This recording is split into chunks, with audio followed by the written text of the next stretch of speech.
ஓம் ஸ்ரீ குருபியோ நமக. ஹரஹர சங்கர ஜெய ஜெய சங்கர. தெய்வத்தின் குரல் இரண்டாம் பாகம்.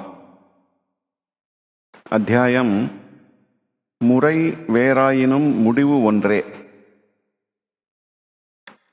சுருக்கமாக, யஜ்ஞங்கள் என்றால் ஒவ்வொரு தேவதைக்கும் மந்திரத்வார ஆகுதிகளை அர்ப்பணம் பண்ணுவது என்று அர்த்தம்.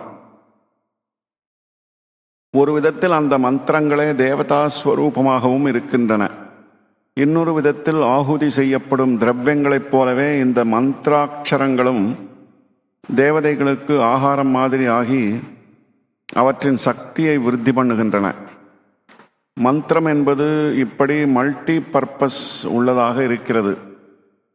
நாம் வரி கொடுக்கிறோம், அவையெல்லாம் ஒரே ராஜாங்கத்துக்கு போகிறவைதான்.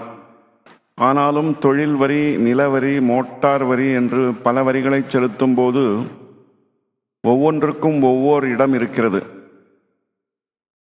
ஒவ்வொன்றுக்கும் தனியாக முத்திரை கடுதாசு இருக்கிறது. அதுபோல ஒவ்வொரு கர்மாவுக்கும் மந்திரம், தேவதை, திரவியம், காலம் எல்லாம் தனித்தனியே இருக்கின்றன.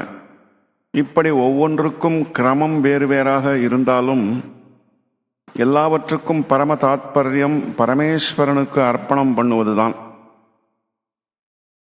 வெவ்வேறு ஆபீஸில் டாக்ஸ்களை கட்டினாலும் ஒரே கவர்மெண்ட்டுக்கு போகிறது என்ற அறிவு நமக்கு இருக்கிற மாதிரி, பல தேவதைகளை உத்தேசித்து வெவ்வேறு யஜ்ஞங்கள் செய்தாலும் எல்லாம் ஒரே பரமேஸ்வரனை சேருகிறது என்ற ஞானத்தோடு பாவத்தோடு செய்ய வேண்டும்.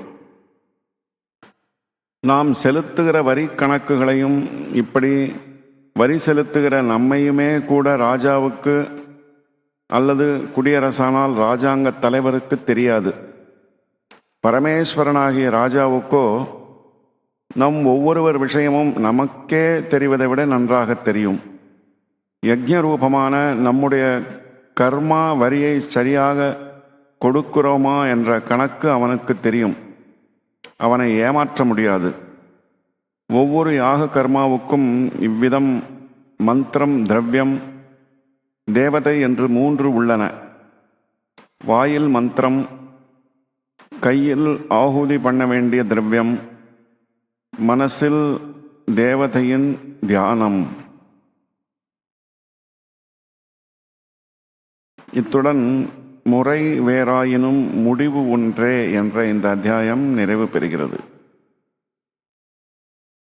ஓம் சாந்தி சாந்தி சாந்தி.